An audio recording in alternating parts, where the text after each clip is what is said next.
Esta é a nossa aula sobre crase e acento grave. Embora o nome do acento grave muitas vezes seja tomado pelo nome crase mesmo, é importante para entender bem do que nós vamos tratar, saber que crase também é nome de um fenômeno fonético. Sim, um fenômeno fonético e não um acento apenas, portanto, que ocorre quando duas vogais se fundem e apenas uma delas é pronunciada.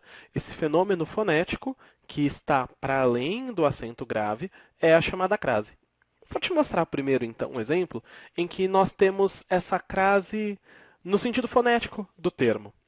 É um trecho da canção Blues da Piedade, cantada pelo cantor e compositor Cazuza, e aqui nós temos alguns casos desse fenômeno. Bom, aqui o trecho diz: Agora eu vou cantar para os miseráveis que vagam pelo mundo derrotados, para essas sementes mal plantadas que já nascem com cara de abortadas. Bom, a primeira crase que eu quero destacar acontece aqui, nesse Agora eu vou cantar pros miseráveis. Bom, aqui nós vemos que é uma pronúncia da oralidade coloquial, não é? Em que se fundiram duas palavras. Uma é o pronome popular pra, cantar pra alguém. E esse alguém pra quem ele vai cantar são os miseráveis. Cantar pra os, aqui houve uma fusão e que ficou cantar pros. Note que aqui apenas o foi pronunciado, não é? Em cantar pros. Esse a aqui foi suprimido. Bom, é essa fusão de fonemas aqui que nós, foneticamente, segundo a fonética, podemos chamar de crase. Eram duas vogais e aqui ficou uma só. Houve a fusão. A mesma coisa quando ele diz que vai cantar para as pessoas de alma bem pequena, remoendo pequenos problemas, querendo sempre aquilo que não tem. Veja que aqui há uma coisa parecida. O que muda é que, em vez de cantar para os, é cantar para as pessoas de alma bem pequena. Cantar para as ficou cantar pras, não é? Vê que aqui eram dois as que se fundiram e acabou ficando um a apenas. Esse fenômeno de fusão é que na fonética é chamado de crase. Mas pensemos o seguinte aqui. Como eu já apontei, esse pra é uma preposição do uso popular, não é? É de uma variedade popular.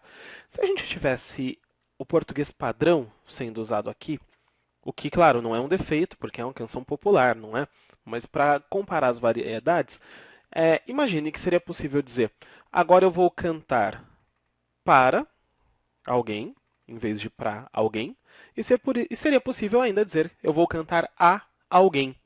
Essas duas versões, cantar a alguém ou cantar para alguém, são do português culto. Se a gente mantivesse aqui o para, seria: agora eu vou cantar para os miseráveis, agora eu vou cantar para as pessoas de alma bem pequena.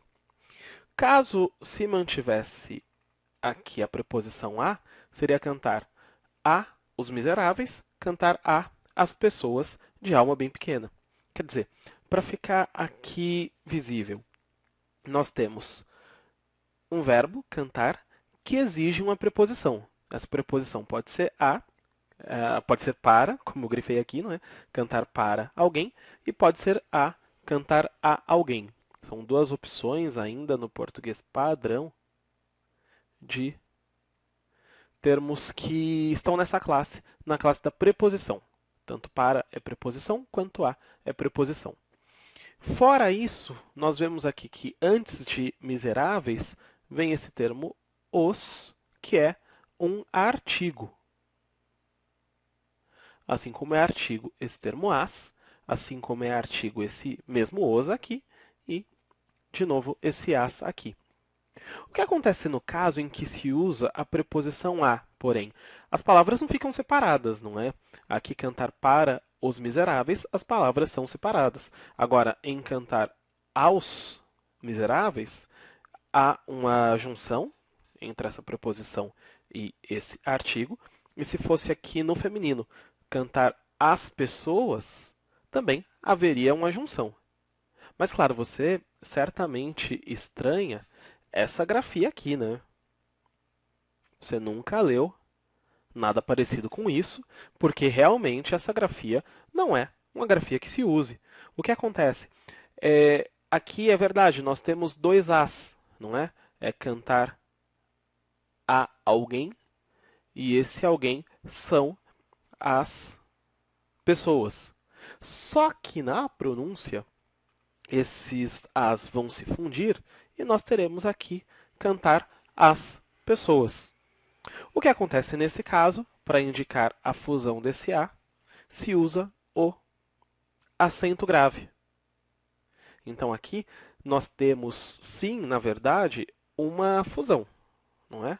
Cantar a alguém, e esse alguém são as pessoas.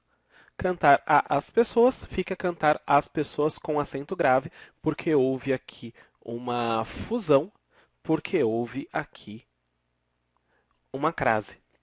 Então, há para o uso do acento grave, que aqui é o que mais nos importa, uma regra geral. O que diz essa regra geral? Que o acento grave é usado para indicar a contração de a preposição, não é? No nosso exemplo, cantará, e a ou as que funcione como artigo definido feminino.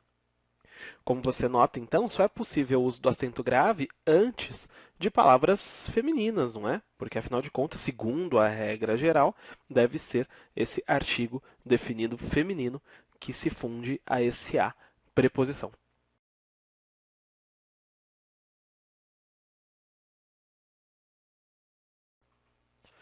Nesta aula sobre a crase, e especialmente sobre o uso do acento grave, em momento algum nós podemos perder de vista essa regra geral, que, como já vimos, indica que o acento grave marca a contração do a preposição com o a artigo definido feminino. Porém, vamos ver alguns casos que, ainda seguindo essa regra geral, não tem a sua aplicação assim tão evidente. O que vai acontecer nos casos em que o acento é facultativo. Ele é facultativo quando o uso do artigo é facultativo.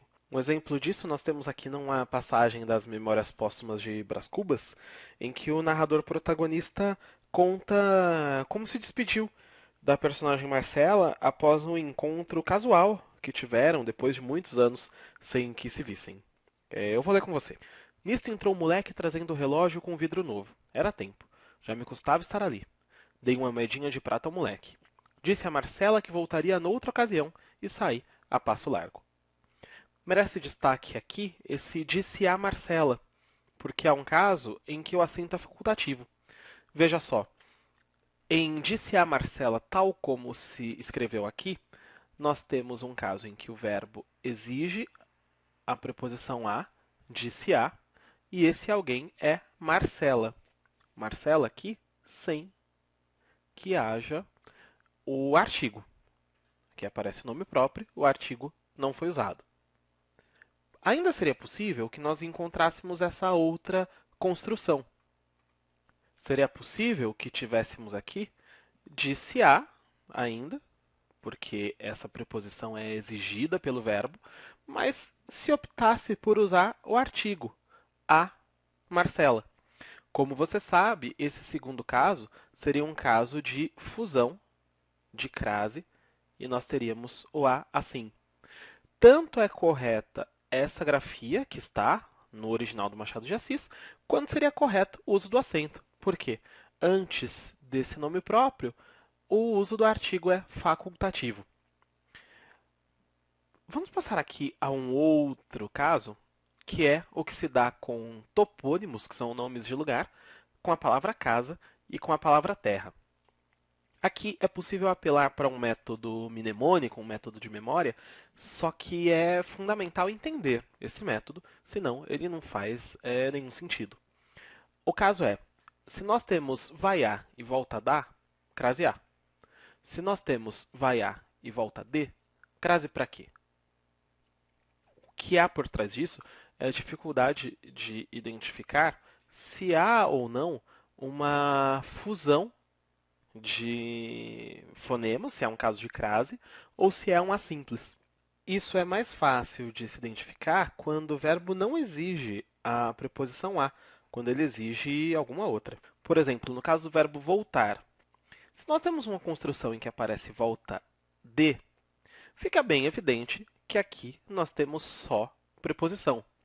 Se nós temos aqui uma construção em que aparece volta da, fica bem evidente que além da preposição de, temos aqui a contração dela com o artigo a.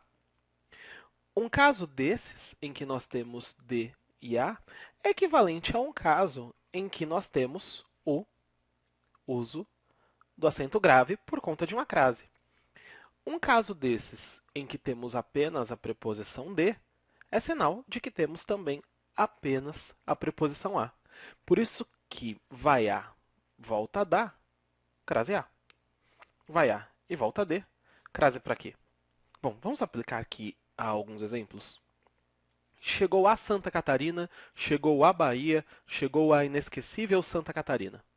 Vejamos, aqui quem vai a Santa Catarina volta de Santa Catarina. Vai a, volta de, crase para quê? É uma simples. Porém, quem vai à Bahia volta da Bahia. Vai a, volta da, crase a. Aqui é chegou a Bahia com acento. E se nós tivéssemos aqui ainda Santa Catarina, porém com um modificador? Chegou a inesquecível Santa Catarina. A mesma coisa. Quem vai a inesquecível Santa Catarina, volta da inesquecível Santa Catarina. Vai a, volta da, crase a. Isso aqui com nome de lugar, né? Com topônimos. Vejamos aqui com a palavra casa, que também está na lista. Se nós temos aqui chegou a casa, vejamos. Quem vai à casa, volta de casa. Vai a, volta de, crase para quê? Agora, em chegou à casa dos pais. Quem vai à casa dos pais, volta da casa dos pais.